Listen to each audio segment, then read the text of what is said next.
कहानी का main character एक लड़की है। वो एक ऐसी लड़की है जो समंदर से बहुत इतना प्यार करती है कि वो अपनी सारी जिंदगी समंदर में रहकर यानी सेलिंग करके गुजारना चाहती। उसका नाम था टैमी ऑल्टर, जिसे टैमी भी कहते हैं, और उसका ताल्लुक कैलिफोर्निया से था। वो अपनी जिंदगी को सेलिंग करते हुए एक बेहतर तरीके से और एक खुशगवार तरीके से गुजारना चाहती। टैमी ने अपनी स्टडी ग्रेजुएशन तक कंप्लीट करने के बाद सेलिंग ज्वाइन कर ली और अपना सफर वो कश्ती के जरिए तय करते हुए ताहिती आ गई, जो कि एक खास जगह का नाम था। ताहिती एक ऐसी जगह का नाम था जो कि एक बहुत खूबसूरत आइलैंड था। उसकी मुलाकात एक लड़के से होती है जिसका नाम रिचर्ड था। वो भी काफी अरसे से ताहिती में ही रह रहा था। वो बिल्कुल टैमी की तरह ही था, यानी वो भी समंदर से प्यार करता था और वो अपनी सारी जिंदगी ताहिती में गुजारना चाहता। उसके पास अपनी जाती बोट थी जो वो सेलिंग में इस्तेमाल करता था। वो दोनों एक दूसरे को समझने लगते हैं और एक दूसरे को पसंद करने लगते। रिचर्ड ने बहुत सारी कश्तियां अपने हाथों से बनाई था। टैमी ये सब देखकर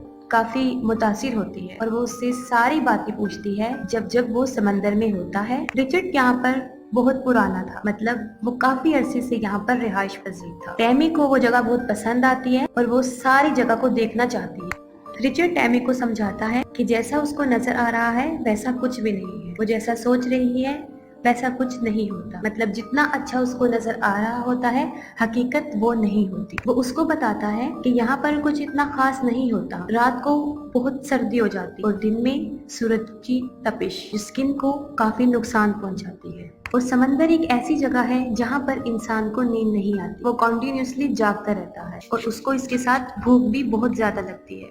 और अगर अकेला शख्स समंदर में रह जाए तो उसको ह्यूसिनेशन महसूस होने लगता है, मतलब जो कुछ होता नहीं वो इंसान को नजर आता है। रिचर्ड ये सब कुछ इसलिए बता रहा था क्योंकि वो अब इसका तजुर्बा हासिल कर चुका था। इन सब बातों से दो चार हो चुका था, मतलब वो इन सब को झेल चुका था। वो बताता है कि यहाँ पे सबसे खूबसूरत चीज जो मुझे नजर आई है वो शाम को सूरज का डूबना होता है। कि जब शाम को सूरज डूब रहा होता है तो वो मंजर देखने के काबिल होता है, बहुत खूबसूरत होता है। वो कहता है कि ऐसे जज्बात और फीलिंग्स हैं जो इंसान अपनी जुबान से बयान नहीं कर सकता। फिर हम देखते हैं कि उन्हें एक दूसरे से मोहब्बत हो जाती और 6 माह तक वो दोनों एक दूसरे के साथ एक ही बोट में रहते। उनकी जिंदगी के दिन ऐसे ही गुजर रहे होते। फिर हम देखते हैं कि कुछ अरसे बाद रिचर्ड के कुछ पुराने दोस्त जिसका नाम पीटर और उसकी वाइफ क्रिस्टीन उससे मिलते हैं। वो लोग भी कैलिफोर्निया से यहाँ पर आए थे। उनकी अपनी जाती बोट थी जो कि बहुत खूबसूरत थी। उन लोगों को यहाँ से इमरजेंसी जाना हो। वो रिचर्ड को कहते हैं कि हम तो यहाँ से जा रहे हैं, क्या तुम हमारी बोट को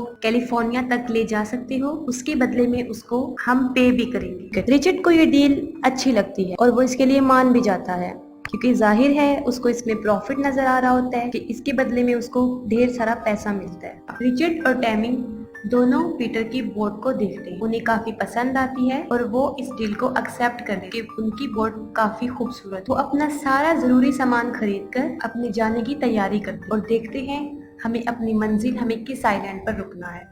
ये सब सोचने और अपना फैसला करने के बाद वो अपना सफर शुरू करते हैं और उनका ये सफर तकरीबन 4000 मील का होता है। 4000 मील एक बहुत बड़ा फासला, इसलिए उनको इसमें काफी दिन लगने थे। रिचर्ड अपनी जिंदगी का सबसे बड़ा फैसला करता है। वो टैमी से शादी करने का फैसला और उसको शादी के लिए प्रपोज करता है। टैमी भी उससे मोहब्बत करती है, इसलिए वो उसका फैसला कबूल करती है। वो दोनों बहुत खुश होते हैं, लेकिन फिर उनकी किस्मत पलट जाती है। वो समंदर में तूफान को महसूस करते हैं और फिर देखते हैं कि एक परिंदा तेजी से हवा के साथ उड़ता हुआ आया है और उनकी बोट पर गिर गया है। उन्हें कुछ समझ नहीं आया कि ये परिंदा कहाँ से आया, क्योंकि आसपास उन्हें कोई किनारा भी नजर नहीं आया। जाहिर है वो हवा के साथ उड़कर इतनी दूर आ गया होगा। इसके बाद उन्हें रेडियो पर फौरन अलर्ट किया जाता है कि एक बहुत बड़ा समुद्री तूफान आने वाला है। ये सुनने के बाद रिचर्ड ये डिसाइड करता है कि जिस तरफ से तूफान आ रहा है हम उसकी ऑपोजिट साइड से अपना रास्ता तय करेंगे। लेकिन टैमी उसको बताती है कि जिस तरह वो समंदर से वो परिंदा उड़कर आया है इसी तरह हम भी इस समुद्री तूफान में निकल सकते हैं अगर हम इसके लिए कोशिश करें। रिचर्ड इस फैसले से खुश नहीं होता, लेकिन जाहिर है उन्हें कोई फैसला तो लेना पड़ना था क्योंकि पहले ही उनका बहुत वक्त जाया हो चुका था। उन्होंने जल्दबाजी में जो फैसला लिया वो गलत था और इस गलती का पछतावा उन्हें तब हुआ जब उन्होंने देखा कि एक बहुत बड़ा तूफान उनकी कश्ती के सामने आ रहा है और अपने साथ बहुत बड़ी बड़ी लहरों को ला रहा है जिस पर काबू पाना काफी मुश्किल है। और इन हालात को देखते हुए वो काफी परेशान हो जाते हैं और अपनी कश्ती को संभालने की कोशिश करते, लेकिन उनसे उनकी कश्ती संभल नहीं पाती। इन हालात को देखते हुए रिचर्ड टैमी को कहता है कि वो फौरन नीचे चली जाए। बहुत बड़ी बड़ी लहरें आती और जैसे ही टैमी अंदर जाती है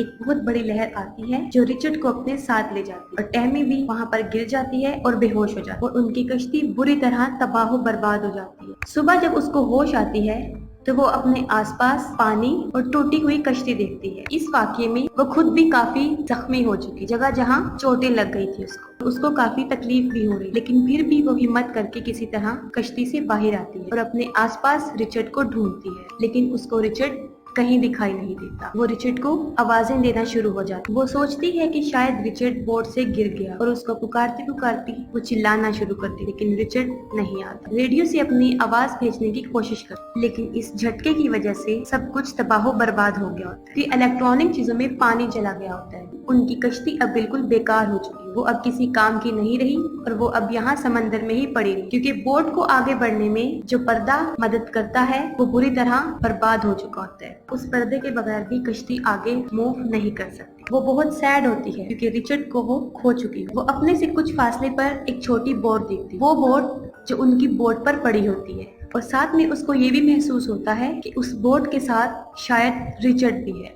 वो छोटी बोट उनकी कश्ती से काफी दूर होती, अगर वो अपनी बोट छोड़ के जाती तो वो उनसे दूर निकल जाती, इसलिए उसको अकेले छोड़ना अक्लमंदी नहीं। वो सोचती है कि अब उसे क्या करना चाहिए। वो इर्द गिर्द देखती है, उसको एक बहुत बड़ा पर्दा नजर आता है जो बिल्कुल उसी पर्दे की तरह होता है जो कश्ती को आगे बढ़ने में मदद है। वो उसको लगाने की काफी कोशिश करती, क्योंकि वो काफी मुश्किल काम था और उसमें एक इंसान से वो लग नहीं सकता, उसके लिए ज्यादा लोगों की जरूरत पड़ती, लेकिन टैमी फिर भी हिम्मत नहीं हारी और मुसलसल उसको लगाने की कोशिश करती और आखिर वो कामयाब हो जाती है। उस पर्दे को हवा में लहरा दी। उसके बाद वो कश्ती को उस छोटी कश्ती की तरफ लेकर जाना शुरू कर दी। जैसे ही उसकी बोट उस छोटी कश्ती की तरफ जाती है वो फौरन रस्सी उठाती है, खुद को उस रस्सी से बांधती है और समंदर में कूद जाती है और फिर वो छोटी बोट की तरफ पहुंच जाती है। वो देखती है कि वहाँ पर रिचर्ड है जो बहुत जख्मी हालत में और बहुत मुश्किल से उसकी जान बच गई, क्योंकि जितना वो जख्मी हो चुका था उसका बचना नामुमकिन था। टैमी उस रस्सी के सहारे दोबारा कश्ती में आती है और रिचर्ड को भी साथ ले आती है। वो उसको बोट में लिटाती है और वो देखती है कि उसकी टांग पे काफी गहरा जख्म है, लेकिन इससे भी ज्यादा खतरनाक बात ये थी कि उसकी सारी पसलियां टूट चुकी, लेकिन फिर भी उसकी जान बच जाती और टैमी को हौसला मिल जाता कि अब वो अकेली नहीं, अब उसके साथ रिचर्ड भी वहाँ मौजूद। वो काफी उम्मीद होती, वो जख्मी पांव पे पट्टी करती है और उसके बाद वो सोचती है कि यहाँ से कैसे निकला जाए। उसके बाद हम देखते हैं कि वो पाइप के जरिए बोट में पानी को बाहर निकालती है और जहाँ से कश्ती टूट चुकी है वहाँ पर टेप के जरिए जोड़ती है। इसके बाद वो यहाँ से निकलने का रास्ता ढूंढ, वो नक्शे को पढ़ने की कोशिश करती। ये चीज उसके लिए काफी मुश्किल थी, लेकिन वो फिर भी उसको पढ़ती रहती। इसके दौरान उसे पता चलता है कि वो तकरीबन 25 दिन में सैंटियागो पहुँच सकते हैं अगर उनकी कश्ती तबाह ना हो, लेकिन वहाँ पे हवाएं और लहरें बहुत तेज थी जो उनको आइलैंड यानी उनकी मंजिल से और दूर लेकर जा रही, जिससे उनको साफ नजर आ रहा था कि दिनों तो क्या वो तो महीनों में भी अपनी मंजिल की तरफ नहीं रह जा। कोई भी उनकी मदद को नहीं आया तो वो सारी जिंदगी के लिए यहाँ फंस सकते हैं और यहाँ से उनका निकलना नामुमकिन हो सकता है, क्योंकि जापान तक उन्हें कोई आइलैंड दूर दूर तक नजर नहीं आ रहा था। अपनी कश्ती में मौजूद जितना भी खाना होता है टैमी उन सबको इकट्ठा करती, क्योंकि यकीनन वो उनके पास बहुत थोड़ा रह गया होता है। ज्यादा से ज्यादा 14 या 15 दिन का खाना मौजूद था। यहाँ पर जो उन्हें सबसे ज्यादा मसला पेश आ रहा था वो पानी का था। उनके पास पीने का पानी नहीं था, क्योंकि शायद लहरों के टकराने से उनका वाटर प्रेशर टूट चुका था और पानी आना बंद हो गया था। लेकिन उनके पास थोड़ा बहुत पानी था जिस पर वो अपना गुजारा चला रहे थे। ये हालात, ये दिन उनके ऊपर एक इम्तिहान की तरह गुजर रहे, क्योंकि वो एक ऐसी जगह पर मौजूद थे जहाँ पर ना फिशर्स आते हैं और ना कोई सियाह, क्योंकि वो किनारे से इतना दूर थे कि आम इंसान उनको सोच भी नहीं सकता। वो ऐसा महसूस करते हैं कि अब वो यहाँ से कभी भी नहीं जाएंगे। वो यहाँ पर गुम हो गए और सच में वो यहाँ पर गुम हो चुके थे। उन्हें अपनी मौत साफ दिखाई दे रही। एक तो वो समंदर में फंस गए थे ऐसी जगह पर जहाँ पर उनका बचना नामुमकिन है, और दूसरा खाने पीने की तरफ उनका खाना भी दिन ब दिन कम होता जा रहा है। और जो सबसे बड़ी प्रॉब्लम ये थी कि टैमी वेजिटेरियन।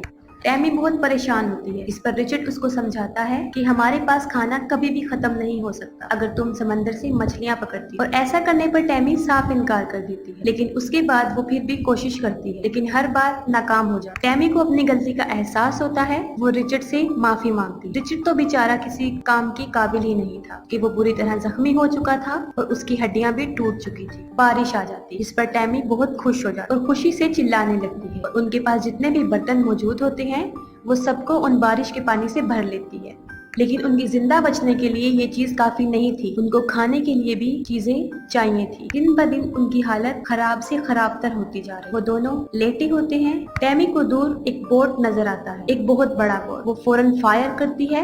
वो फायर से उनको बुलाने की कोशिश करती है, लेकिन वो लोग बगैर उनको लिए वहाँ से चले जाते, क्योंकि वो सोचते हैं कि यहाँ पर कश्ती हो ही नहीं सकती। उन्हें वहाँ रहते रहते तकरीबन 20 दिन गुजर चुके और उनकी हालत बदतर से बदतर होती जा रही। और टैमी उसी चीज का शिकार हो रही जो आपको मूवी शुरू होने के स्टार्ट में बताया था, यानी हेलुसिनेशन, धोखा, फरेबनेस। टैमी अपने अंदर अजीबोगरीब तब्दीलियां महसूस कर रही। वो महसूस कर रही थी कि वो पागल होती जा रही है और उसको अब यकीन हो गया था कि अब वो यहाँ से बचकर नहीं निकले और यहीं पर उनकी मौत हो जाए। उनके पास वाइन्स की कुछ बॉटल्स थी जिस पर वो अपना गुजारा चला रहे थे और अपने पेट को भर रहे थे। टैमी काफी मेहनत करती और रिचर्ड को बचाने के लिए वो काफी स्ट्रगल करती। उस कश्ती में रहते रहते उनको तकरीबन 40 दिन बीत जाते। टैमी बहुत इल्यूसिनेट करने लगी, क्योंकि आपको हमने बताया था कि उसको रिचर्ड ने भी ये बात बताई थी कि कोई शख्स अगर समंदर में ज्यादा अरसे के लिए रहता है तो उसके साथ ऐसा होने लगता है, उसको हर चीज धोखा फरेब नजर आने लगता है। और इन सब हालात से टैमी भी गुजर रही। वो ये बात, क्योंकि रिचर्ड तो कब से मर गया था जब उनकी कश्ती डूबी थी, ये सब उसको इल्यूसिनेशंस की वजह से हो रहा था, क्योंकि वो काफी शॉक थी और काफी स्ट्रेस की वजह से उसके साथ ये सब हो रहा था,